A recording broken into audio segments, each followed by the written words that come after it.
بسم اللہ اللہ اللہ اللہ الرحمن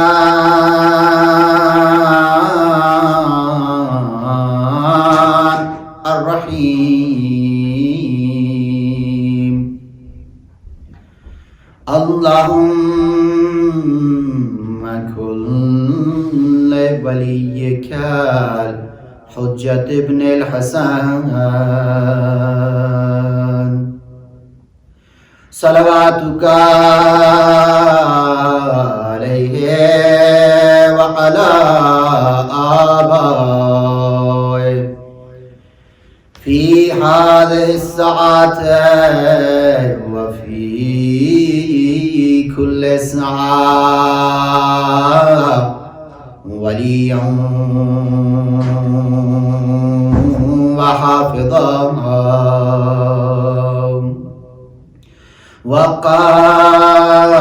وقائدا وناصرا ودليلا وعينا حتى تسكنه أرضك طوعا وتمتعه فيها طويلا برحمتك يا أرحم الراحمين. اللهم صل على محمد وآل محمد. قال الله تعالى في كلامه المجيد والفرقان الحميد وقوله الحق. أعوذ بالله من الشيطان الرجيم. ونريد أن نمن على الذين استضعفوا في الأرض ونجعلهم أئمة ونجعلهم الوارثين.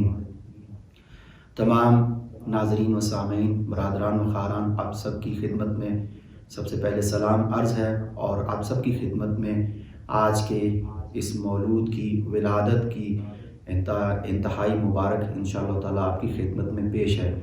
میرے سامنے جو موضوع ہے وہ خصائص امام زمان علیہ السلام یا بعض وہ خصوصیات جو امام زمان سے مختص ہیں، امام زمان مہدی علیہ السلام سے. انشاءاللہ وقت کم ہے، میں صرف آپ کے سامنے چند بلٹ پوائنٹس رکھ دیتا ہوں اور انشاءاللہ تعالی آپ خود اس پر ایکسپلور فرمائیں گے. سب سے پہلے یہ ہے کہ یہ بات ذہن میں رہے کہ جس طرح سے نبی اکرم خاتم النبیین خاتم المرسلین ہیں، اسی طرح سے امام زمان خاتم الامامین ہیں. ائمہ کا تتمہ، ائمہ کا اختتام آپ پر ہوا ہے. آپ 12ویں امام ہیں اور آپ کے بعد امامت مکمل ہو جاتی ہے. اس لحاظ سے جتنے بھی تمام کے تمام فضائل اور خصوصیات 1,24,000 انبیاء اور 11 ائمہ میں پائے جاتے ہیں، وہ آپ کی عظیم ذات کے اندر بھی اللہ تعالیٰ نے ودیت فرما دیے ہیں. یہ سارے کے سارے فضائل آپ کی زندگی میں موجود ہیں. مثال کے طور پر تفصیل میں جانے کا وقت نہیں ہے، اگر ہم حضرت ابراہیم علیہ السلام کی ولادت کو دیکھتے ہیں کہ جو کہ ایک معجزاتی ولادت تھی. نمرود نے اس بات کا مکمل بندوبست کر رکھا تھا کہ کسی بھی طرح حضرت ابراہیم دنیا میں نہ آ سکیں، لیکن اللہ کا نور دنیا میں آ کر مکمل ہوا حضرت ابراہیم کی شکل میں. اور اس کے بعد ہم دیکھتے ہیں کہ حضرت موسیٰ علیہ السلام کی زندگی بھی بالکل اسی طرح سے آپ کی زندگی کا آغاز ہوتا ہے کہ اس وقت فرعون نے یہ حکم دیا تھا کہ کوئی بھی عورت جو بھی اس وقت حاملہ ہے اور جو بھی بچہ دنیا میں آتا تھا وہ اسے قتل کرا دیتا تھا. لیکن خداوند متعال نے اپنے نور کو مکمل کیا. بین یہی حالت 255 ہجری کے آس پاس امام زمان کے وقت میں بھی تھی کہ امام حسن عسکری علیہ السلام کے گھر کے اوپر بہت سخت پہرا تھا، نظر بندی کی حالت تھی، اور کوئی بھی آپ کی زوجہ یا کوئی بھی آپ کی کنیز وہ بغیر مڈ وائف کے دایا کے قابلہ کے نہیں تھی کہ ان پر مکمل نگرانی تھی. اور یہ کوشش جاری تھی کہ کہیں سے بھی یہ اللہ کا نور اس طرح سے کہ جس طرح سے اس کو آنا چاہیے تھا نہ آ سکے. لیکن اللہ تعالیٰ نے معجزاتی ولادت حضرت امام مہدی علیہ السلام کو عطا فرمائی. یہ سب سے پہلی خاصیت تھی کہ تمام انبیاء اور تمام ائمہ کے فضائل نظر آتے ہیں امام زمان علیہ السلام کی شکل کے اندر. دوسری جو خاص چیز آپ کے لیے مخصوص ہے وہ ہے آپ کا بیت الحمد۔ ایک انشاءاللہ میں حدیث اس کے لیے آپ کے سامنے عرض کروں گا جو کہ امام صادق علیہ السلام سے ہے کہ امام علیہ السلام فرماتے ہیں ان لصاحب الامر بیتا یقال له بیت الحمد فیہ سراج یزحر منذ یوم ولد الى یوم یقوم بالسیف لا یدفع۔ امام علیہ السلام فرماتے ہیں، امام صادق علیہ السلام فرماتے ہیں کہ ہمارے قائم کے لیے ایک گھر اللہ تعالیٰ نے بتایا جس کا نام ہے بیت الحمد، یعنی تعریف شدہ گھر۔ یہ اس شجرہ طیبہ والا گھر ہے کہ امام علیہ السلام فرماتے ہیں کہ اس کے اندر اللہ تعالیٰ نے ایک چراغ روشن کیا ہے۔ کب سے؟ جب سے ولادت ہوئی ہے امام زمان علیہ السلام کی، اور یہ چراغ کب تک روشن رہے گا؟ جب تک کہ امام زمان علیہ السلام تلوار کے ساتھ خروج نہیں فرماتے تب تک یہ بجھے گا نہیں۔ تیسری خاصیت جو امام زمان علیہ السلام کے اندر پائی جاتی ہے کہ آپ جنتیوں کے سروں کا تاج اور جنت کی زینت ہیں۔ اس کے لیے ایک حدیث جو رسول اللہ صلی اللہ علیہ وآلہ وسلم سے ہے کہ رسول خدا صلی اللہ علیہ وآلہ وسلم فرماتے ہیں قال رسول اللہ صلی اللہ علیہ وآلہ وسلم المہدی طاووس اہل الجنہ، کہ مہدی اہل جنہ کی زینت ہیں، اہل جنہ کا تاج ہیں۔ چوتھی چیز اور چوتھی جو آپ کے ساتھ مخصوص ہے، عزیزان اس پر ضرور توجہ فرمائیے گا، چوتھی چیز یہ ہے کہ آپ کے تمام امور کی انجام دہی بظاہر وہی ہوگی۔ کیا مطلب ہے اس کا؟ وہی رسول اللہ کے ساتھ وہی مخصوصہ جو تھی وہ ختم ہو گئی۔ رسول اللہ کے بعد اگرچہ ہمارے عقائد کے مطابق ہر امام کے ساتھ ایک فرشتہ موجود رہتا تھا، لیکن وہی کا وہ سلسلہ جو نبوت اور رسالت کا خاصہ ہے وہ رسالت امام صلی اللہ علیہ وآلہ وسلم کے ساتھ مکمل ہو گئی۔ لیکن جب امام زمان علیہ السلام تشریف لائیں گے، چونکہ آپ کے پاس نہ صرف یہ کہ آپ سے پہلے کے 11 ائمہ کی جانشینی ہے، بلکہ اس کے علاوہ 1,24,000 انبیاء کے جانشین اور آخری جانشین بھی امام زمان علیہ السلام ہے۔ جیسا کہ میں نے پہلے عرض کیا پہلی خاصیت کے اندر کہ آپ کے اندر جمیع خصائل، جمیع صفات و فضائل انبیاء اور معصومین کے موجود ہیں۔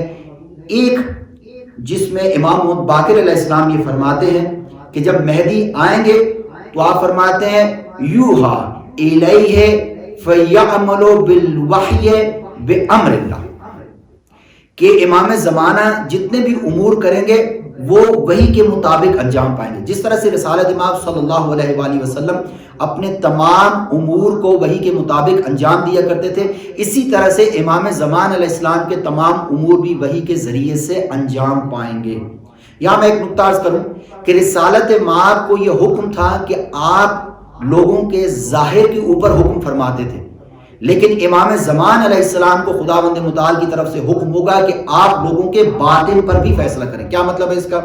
مثال کے طور پہ ہم دیکھتے ہیں کہ قرآن کریم کے اندر سورہ نمبر 63 سورۃ المنافقون موجود ہے۔ اذا جاءک المنافقون قالوا نشهد انک لرسول اللہ، کہ یہ منافق آپ کے پاس آتے اور کہتے ہیں کہ آپ اللہ کے رسول ہیں۔ خداوند متعال کی طرف سے رسالت مآب کو یہ حکم تھا کہ آپ ان کی ظاہری شہادتوں یا جو دوسرے بھی لوگ آتے ہیں ان کی صرف ظاہرداری پر آپ فیصلہ کریں اور ان کے باطن پہ فیصلہ نہ کریں۔ رسول اللہ جانتے تھے کہ ان کے دلوں کے اندر کیا ہے۔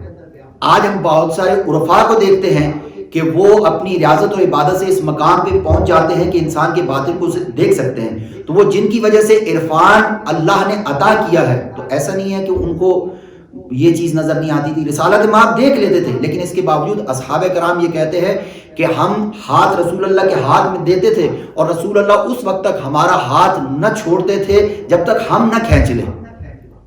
یہ رسول اللہ باطن کو دیکھنے کے باوجود، کیونکہ آپ کو اللہ کی طرف سے حکم تھا، آپ اللہ کی طرف سے اس بات پر مامور تھے کہ آپ صرف لوگوں کے ظاہر پر حکم کریں، لیکن امام مہدی علیہ السلام فقط ظاہر کو قبول نہیں کریں گے بلکہ دل کے اوپر فیصلہ کریں گے، اور وحی کے ذریعے سے اور علم لدنی کے ذریعے سے آپ کو یہ معلوم ہوگا کہ دل کے اندر کیا ہے۔ اس لیے منافقین کی قطعاً حکومت امام زمان میں کوئی گنجائش موجود نہیں ہوگی۔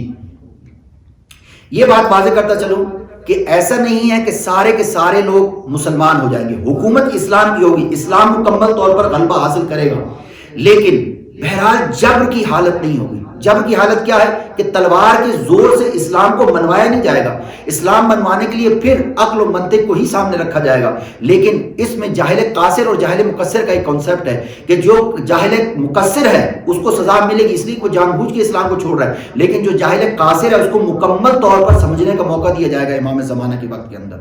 اور جو بھی آدمی مکمل اپنی عقل اور منطق کے ساتھ اسلام کو ریجیکٹ یا ایکسیپٹ کرے گا، اسی کا ایکسیپٹنس یا ریجیکٹ قبول ہوگا۔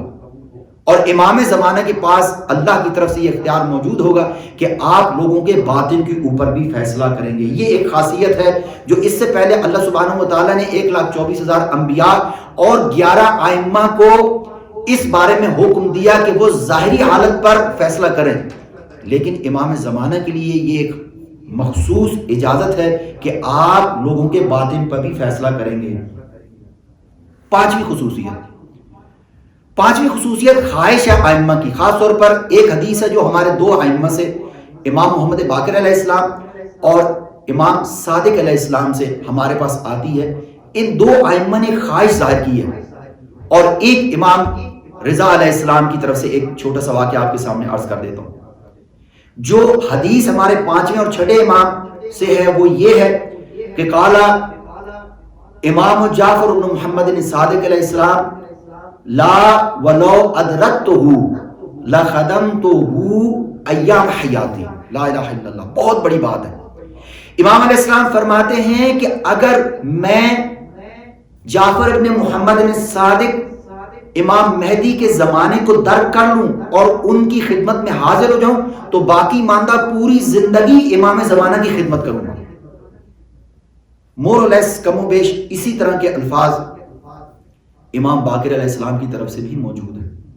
اور پھر امام رضا علیہ السلام، امام رضا علیہ السلام کے سامنے جب بھی نام آتا تھا امام مہدی علیہ السلام کا، آپ کھڑے ہو جاتے تھے اور سر پر ہاتھ رکھ کے سر کو جھکاتے تھے۔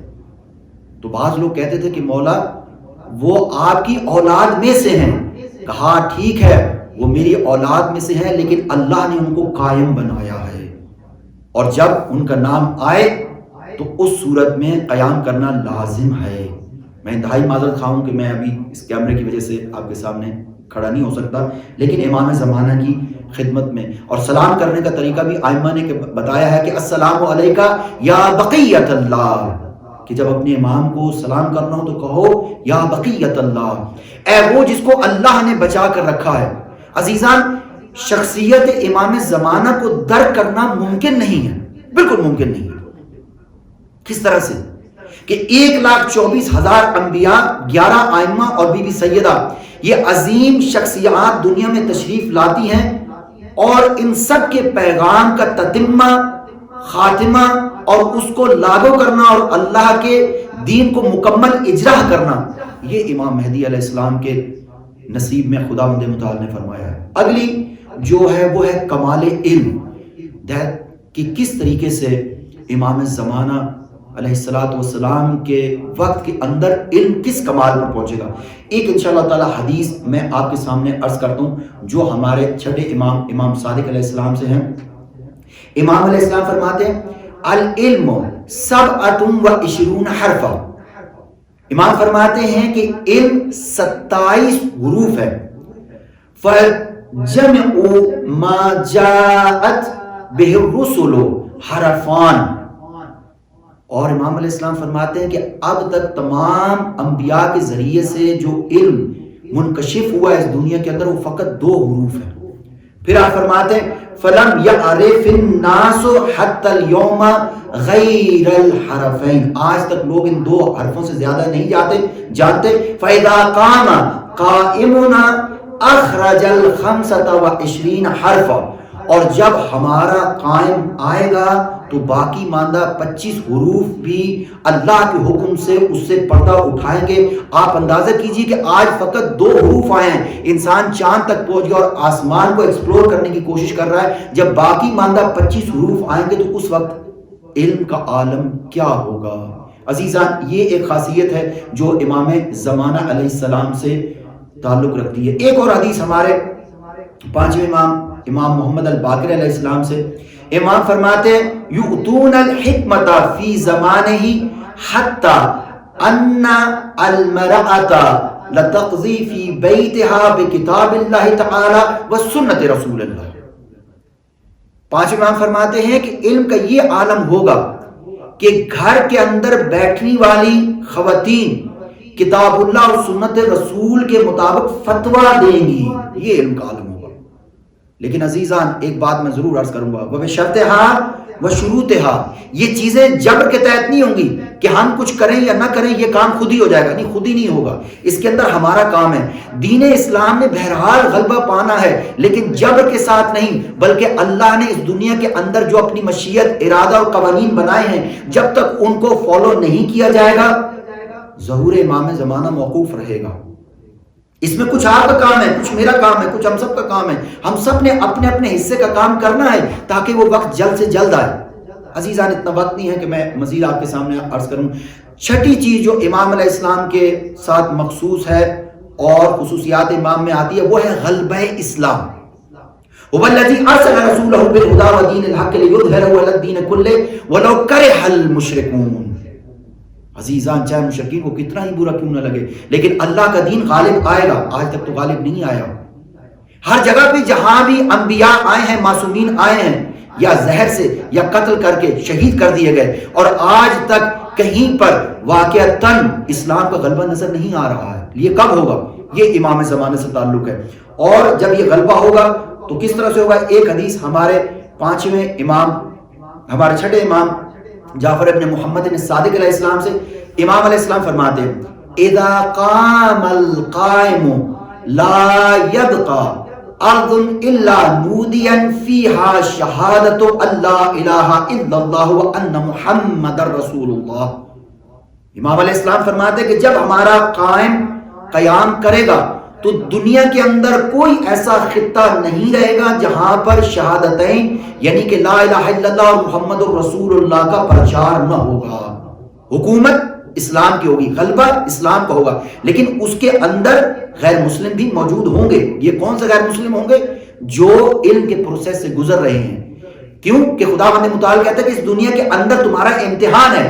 احسب الناس ان یترکوا ان یقولوا آمنا وهم لا یفتنون. کیا تم یہ گمان کرتے ہو کہ فقط تمہیں اس دنیا میں بھیج دیا گیا اور تم فقط یہ کہہ دینے سے کہ ہم ایمان لے اور تمہیں ٹیسٹ نہیں کیا جائے گا؟ ہاں، تمہارا امتحان کیا جائے گا، سب کا امتحان ہوگا. اور جو واقعتاً پاس ہوگا یا جو واقعتاً فیل کرے گا اس کا حساب کتاب اسی ذریعے سے ہوگا. چھٹی چیز جو ہے وہ اسلام کا غلبہ ہے. ساتویں جو چیز ہے کہ آپ کے وقت کے اندر عدالت علویہ یعنی جس کی جھلک امیر المومنین کے دور میں نظر آتی ہے. وہ امیر المومنین کی نعوذ باللہ شخصیت کی کمی نہیں ہے، لیکن جو باہر کے حالات ہیں ان کی وجہ سے یہ کمی محسوس ہوتی ہے، لیکن کمی نہیں ہے. اس کی وہ جو جھلکیاں امیر المومنین دکھائی تھی، اب عدالت علویہ یعنی امیر المومنین کی عدالت اپنے مکمل حالت میں نظر آئے گی. اور کس طرح سے یہ ہوگا؟ یہ حدیث ہمارے پانچویں امام محمد الباقر علیہ السلام سے. امام علیہ السلام فرماتے ہیں اذا قام قائم اہل البیت قسم بالسویۃ وعدل فی الریہ فمن آتاہ فقد آتاہ اللہ ومن عصاہ فقد عصا اللہ وانما سمی المہدی لانہ یہدی الی امر خفی. امام علیہ السلام فرماتے ہیں کہ جب ہمارا قائم ظہور کرے گا تو وہ سب کو بالکل برابر سے تقسیم کرے گا. ایک واقعہ میں جلدی سے امیر المومنین یہ جو تقسیم ہے اس سے کیا مراد ہے؟ عزیزان، حضرت ام ہانی بہن ہے امیر المومنین کی، اور یہ آتی ہے خلافت امیر المومنین کے دور میں کہ اے امیر المومنین مجھے میرا حصہ عنایت فرمائیے. امیر المومنین ان کو 20 درہم عطا کرتے ہیں. یہ وہاں سے نکلتی ہیں، پھر ان کے ساتھ ایک کنیز آئی تھی وہ آتی ہے، امیر المومنین ان کو بھی اس کنیز کو بھی 20 درہم عطا کرتے ہیں. اب یہ باہر جب نکلتی ہیں تو حضرت ام ہانی ان سے پوچھتے ہیں کہ میرے بھائی نے آپ کو کیا عطا کیا؟ تو انہوں نے کہا کہ وہ جو کنیز تھی اس نے کہا کہ 20 درہم. تو جناب ام ہانی نے کچھ کہا نہیں، سیدھے امیر المومنین کے پاس آئیں اور آ کر یہ کہتی ہیں کہ یا امیر المومنین، اے میرے بھائی، میں عرب ہوں، بنی ہاشم سے ہوں اور خلیفۃ المسلمین کی امیر المومنین کی بہن ہوں. آپ نے میری کنیز کو بھی 20 درہم دیے اور مجھے بھی 20 درہم دیے ہیں. امام نے کیا جواب دیا؟ امام نے کہا کہ میں نے پورے قرآن کو دیکھا ہے لیکن پورے قرآن کے اندر مجھے کسی بھی طرح کا کوئی بھی فضیلت کا درجہ نظر نہیں آیا سوائے تقوی کے، اور مال کے معاملے میں سب برابر ہیں. یہ ہے تقسیم، یہ وہ تقسیم ہے جو امام زمانہ کریں گے. اور عدالت کا عالم کیا ہوگا کہ امیر المومنین نے کتنے ایسے اصحاب آپ کے تھے جو بعض مسائل کے اندر موجود تھے اور ان کے ساتھ امیر المومنین نے عدل کیا ہے. عزیزان، 8ویں چیز، ظہور امام سے اللہ تعالیٰ اس زمین کو ذوفشانی عنایت کرے گا. یہ زمین جگمگا اٹھے گی. یہ حدیث ہمارے 8ویں امام علی ابن موسیٰ رضا علیہ السلام سے ہے. امام علیہ السلام فرماتے ہیں فَإِذَا خَرَجَ أَشْرَقَتِ الْأَرْضُ بِنُورِ رَبِّهَا وَوَضَعَ مِيزَانَ الْعَدْلِ بَيْنَ النَّاسِ فَلَا يَظْلِمُ أَحَدٌ أَحَدًا. امام علیہ السلام فرماتے ہیں کہ جب امام زمان کا ظہور ہوگا اللہ کے نور سے پوری زمین جگمگا اٹھے گی اور تمام لوگوں سے مکمل طور پر انصاف کیا جائے گا اور کسی پر ایک رتی برابر بھی ظلم نہیں ہوگا. عزیزان، یہ ساری خصوصیات امام زمانہ سے تعلق رکھتی ہیں. نمبر 9، نعمت ہائے الہی کی فراوانی ہوگی. اتنی فراوانی ہوگی کہ زمین اپنے سارے خزانے نکال دے گی اور آسمان اپنی ساری رحمتیں برسا دے گا. ایک حدیث ہمارے 5ویں امام سے، امام محمد الباقر علیہ السلام فرماتے ہیں اذا ظہر القائم یسوی بین الناس حتی لا ترى محتاجا الی الزکاۃ. امام علیہ السلام جب آئیں گے اور مال کو اس طرح سے تقسیم کریں گے کہ پوری دنیا کے اندر، پوری روئے زمین کے اوپر کسی کو بھی زکوٰۃ کی احتیاج نہیں ہوگی، کوئی محتاج انسان موجود نہیں ہوگا. عزیزان، 10ویں کوالٹی جو امام علیہ السلام کی وجہ سے بعض اصحاب کو ملے گی کہ یہ اصحاب امام علیہ السلام کے انتہائی عالی الصفات ہوں گے. عزیزان، ہم تاریخ میں کچھ اور صحاب بھی دیکھتے ہیں. وہ اصحاب کون ہیں؟ وہ امام حسین علیہ السلام کے اصحاب ہیں. ہم دیکھتے ہیں کہ ایک دفعہ ایک شخص 8ویں امام کے پاس آیا اور آ کر کہتا ہے کہ مولا آپ کے اتنے ہزار شیعہ فلاں ہیں، فلاں جگہ پر ہیں، اتنے فلاں پر ہیں، اتنی فلاں پر ہیں، آپ کیوں قیام نہیں کرتے؟ امام نے اس کی بات کا کوئی جواب نہیں دیا اور امام وہاں سے اٹھ کر جانے لگے. اس نے کہا مولا کربلا میں تو فقط 72 تھے. امام علیہ السلام رک گئے اور اس کی طرف مڑ کر دیکھا اور کہا کہ یہ تم نے کیا بات کہہ دی ہے، تم نے کیسے اپنا کمپیریزن تم نے کر لیا کربلا کے ان اصحاب کے ساتھ. یہ چیز ہمیں پھر امام زمان علیہ السلام کے وقت میں نظر آئے گی. اس کے لیے 5ویں امام کی ایک حدیث ہے. امام علیہ السلام فرماتے ہیں اذا قام قائمنا وضع يداه على رؤوس العباد فجمع به عقولهم واكمل به اخلاقهم. لا الہ الا اللہ. امام علیہ السلام جب آئیں گے، امام زمان علیہ السلام، تو وہ اپنا ہاتھ لوگوں کے سروں پر رکھیں گے اور اس کی وجہ سے لوگوں کی عقول مکمل ہو جائیں گی اور ان کے اخلاق کامل ہو جائیں گے. عزیزان، اچھا یہ کیا ہے؟ ایک آدمی جائے گا امام سے جا کے سر پہ ہاتھ پھروائے گا؟ نہیں، ایسا نہیں ہے. یہ امام بتا رہے ہیں کہ امام علیہ السلام کے زمانے میں حکومت آ کر اپنے وہ فرائض ادا کرے گی جو فرائض اس کو خدا بند متعال کی طرف سے حکم دیے گئے ہیں، اور امام جب ان فرائض کو ادا کریں گے تو اس صورت کے اندر لوگوں کی عقلیں کامل ہو جائیں گی. آج اگر ہم دنیا کے اندر دیکھتے ہیں، چاہے وہ ڈیموکریسی کا نظام ہو، مونیکی کا نظام ہو، دنیا میں کوئی بھی نظام ہو، وہ فقط اور فقط صرف اور صرف ہیومن سینٹرڈ ہے، صرف انسان کو سینٹر کرتے ہیں. اس میں توحید موجود نہیں ہے. جب توحید موجود ہوگی، توحید کی سب سے پہلی شرط عقول کی تکمیل ہے، اخلاق کی تکمیل ہے. اسی لیے ہماری 4 بڑی کتابوں میں سب سے پہلی کتاب اصول کافی کا سب سے پہلا چیپٹر کتاب عقل و جہل ہے. ائمہ جب بھی، معصومین جب بھی آئے ہیں، چاہے انبیاء کی شکل میں آئے ہیں، چاہے معصومین ائمہ کی شکل میں آئے ہیں، ہمیشہ لوگوں کی عقول کو دعوت دی ہے. کہ 7ویں امام فرماتے ہیں کہ اللہ نے 2 حجتیں بنائی ہیں، ایک حجت ظاہریہ ہے، ایک حجت باطنیہ ہے. حجت ظاہریہ تمام انبیاء اور معصومین علیہ السلام ہے، اور حجت باطنیہ انسان کی عقل ہے، اور یہ ہمیشہ انسانوں کی عقول کو اپیل کرتے ہیں. آج آپ دیکھیے سیاستدان اس طرح نہیں کرتے. وہ چاہتے ہیں کہ لوگ ان پڑھ رہیں، جاہل رہیں، غریب رہیں، تاکہ ان کو کبھی یہ خیال ہی نہ ہے کہ ان کی زندگی میں ان کا دنیا میں آنے کا مقصد کیا ہے۔ ایک اور خصوصیت جو امام علیہ السلام کے صحاب میں ہوگی، یہ ہمارے چوتھے امام کی طرف علی زین العابدین علیہ السلام کے چوتھے امام فرماتے ہیں کہ امام کے زمانے کے اندر جو امام کے صحابی ہوں گے ان کا دل فولاد سے زیادہ مضبوط ہوگا، اور ہر ایک صحابی کی قوت 40 مردوں سے زیادہ قوت ہوگی، اور وہ پوری دنیا پر حکومت کریں گے۔ عزیزان، آخر میں آپ کے سامنے جو عرض کیا ہے اس کا نتیجہ انشاءاللہ تعالی عرض کرتا ہوں۔ یہ جو 10 کوالٹیز میں نے آپ کے سامنے بیان کی ہیں، یہ ایک حدیث ہے، اسی حدیث کو بیس بنا کے میں انشاءاللہ چند منٹ آپ کے سامنے نتیجہ پیش کرتا ہوں، جس میں یہ امام علیہ السلام جعفر ابن محمد صادق علیہ السلام کی طرف سے ہے۔ امام علیہ السلام فرماتے ہیں، اعرف امامک فإنک اذا عرفتہ لم یضرک تقدم هذا الامر او تأخر۔ امام علیہ السلام فرماتے ہیں کہ اگر کسی نے اپنے امام زمانہ کی معرفت حاصل کر لی، اب اگر امام کا ظہور جلدی ہو یا دیر سے ہو، اسے قطعاً کوئی چیز ضرر نہیں پہنچا سکتی، بلکہ اگر ظہور نہیں بھی ہوا اور وہ دنیا سے چلا بھی جائے پھر بھی وہ ایسی ہی حالت میں ہے جیسے امام کے ظہور کی حالت میں تھا۔ عزیزان، ہم جس دنیا کے اندر رہ رہے ہیں، اس دنیا کے اندر اللہ کی آخری حجت جو 1,24,000 انبیاء، 11 ائمہ اور بی بی سیدہ کے لائے ہوئے سارے میسج، اس کا تتمہ ہے۔ آج ہم دنیا میں کس طرح سے ان کے لیے کام کر سکتے ہیں اور کس طریقے سے ہم واقعتاً امام کے لیے اس راستے کو ہموار کر سکتے ہیں۔ عزیزان، ہمیں چاہیے کہ ہم اپنے آپ کو آمادہ کریں، اور یہ آمادگی کیسی ہونی چاہیے؟ فکری آمادگی، ثقافتی آمادگی، اس کے بعد اجتماعی آمادگی۔ فکری آمادگی کیا ہے؟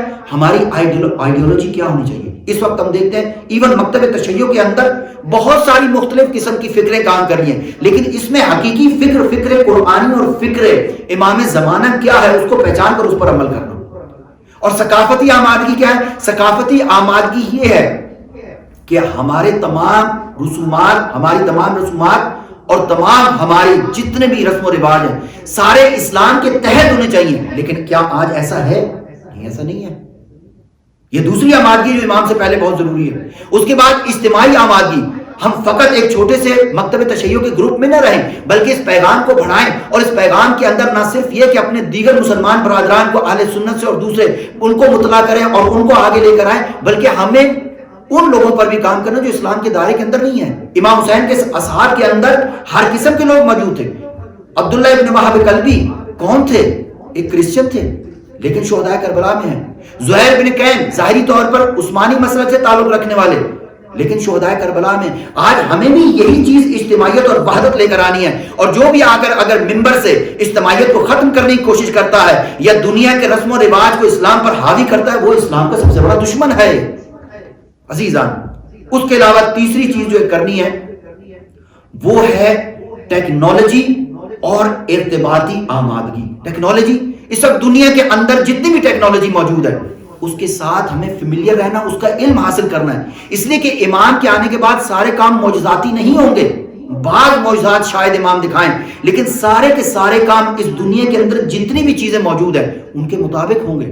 اس لیے ہمارے پاس اگر امام کو اکاؤنٹنٹ کی ضرورت ہو تو ہمارے اندر اکاؤنٹنٹ ہونے چاہیے، اگر انجینئر کی ضرورت ہے تو انجینئر ہونے چاہیے، اور اگر کسی بھی اور طرح کی کوئی چیز چاہیے، کوئی سائنسدان ہونا چاہیے۔ یہ سارے علوم ہم نے حاصل کرنے ہیں۔